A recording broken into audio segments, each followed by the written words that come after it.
Ano ang aral na makukuha namin sa iyo? Basta alam mong ikay nasa tama ka at alam mong mali sila, hindi ka dapat matakot. Maging matatag ka at the end of the day, mananalo ka. Ah?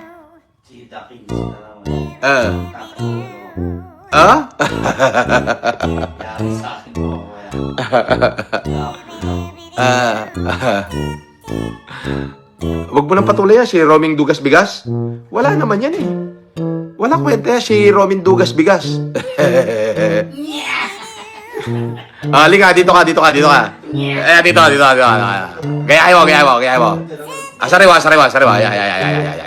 Yan.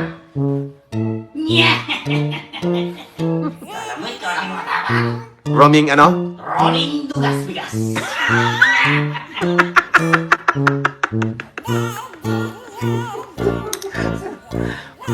Pinagtatawanan lang kayo ng mga bata ko. Ayan o. Oh, tawa na ng tawa yung mga bata ko sa inyo. Ako ka ba? May bigas ka ba? May binibenta ka ba?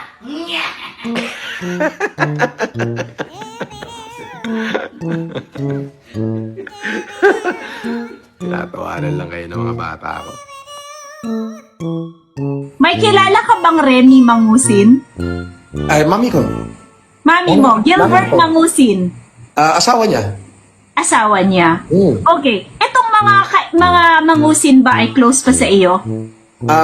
Hindi, but mabuting tao sa akin yan eh. Ang mga Mangusin? Oo naman. Tumayong ama ko yan. Oo. So, okay, saan galing si Francis Leo Marcos? Of course, ang tatay ko sa Ilocos Norte. Ang nanay ko, half Bulaqueña, half Igorot. My mother was born in Bulacan. Nag-iisang anak yan ni Don Jose Antonio. Don Jose Antonio is a son of Don Andres Antonio. Don Andres Antonio is the son of Don Isabelo Antonio. So, si Jose Antonio, kapatid niya si Emilio Antonio Sr. na hari ng Balagtasan. So, I mean royal blood talaga. Si Aling Susan, nung syempre, eleksyon ng 2022, tumakbo ko senador, alam mo na, mga nakikisabit. Oo, pumunta ro sa headquarters, yan mo lang, humingi ng tarpaulin daw at nakisabit-sabit. Nagpretend na mami ko siya. Hindi ko kilala yan, personally. Si Aling Susan, nasungal nga lang muso. So, ano yung pinahanda mo sa birthday natin, sa birthday ko? Basta gano'n ako na. Catering mo na lang. Oo, tapos 5 lechon. Bali na. Baka, tsaka sa benting baboy. Oo, bali 5 baka. Tapos, Benting baboy. Okay. kasi lahat ng nag-PCI ay, Oo.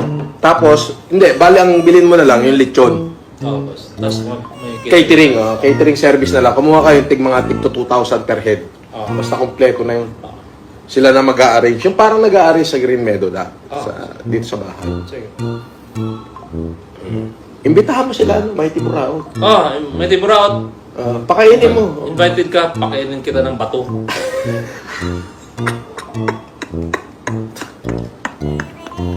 Suspindido pala si Casper. Ano kaya ginawa nito? Bakit na-suspindi? Ay, boss. Kumain ng kanin lamig? Ang balita niya ni 50,000 daw eh. Alam, 50,000. 50,000 daw yung ninakaw ko siya. Ganon? Oo, sabi nung kumpasya, ninakaw daw 50,000 na ito. 50,000? Oo. Puta, tip mo nga lang yan eh. Ayoko na magsalita eh. Alam niyo ba? Kaya ibigay mo nga ito doon kay chef, yung nagdala na litong kawali. Salamat ka mo. Wala kang bahay. Kadiri yung buhay mo. Imaginin mo, nagre-rent ka sa isang resort na tigwa 1.5 lang per day. 50 anyos ka na, Norman. Kaedad mo yung judge. Nahahatol sa'yo sa kasong cyber libel. 50 anyos ka na, Norman. Wala ka man lang naatika kahit ano. Naatika mo 2 sasakyan nakakarag-karag.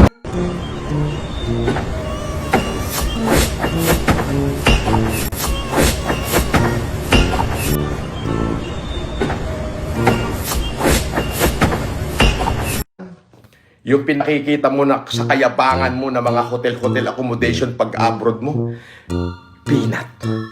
Ano yan? Ipot. Alam mo bakit? Alam mo bakit? Pinagdaanan ko na lahat yan. Alam mo ba kung magkano steak dito? 9,000. Ang isa.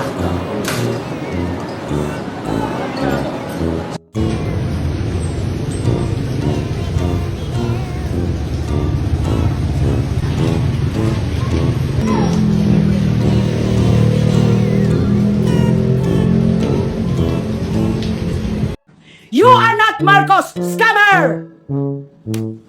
Ako ay ex-convict, convicted criminal at scammer.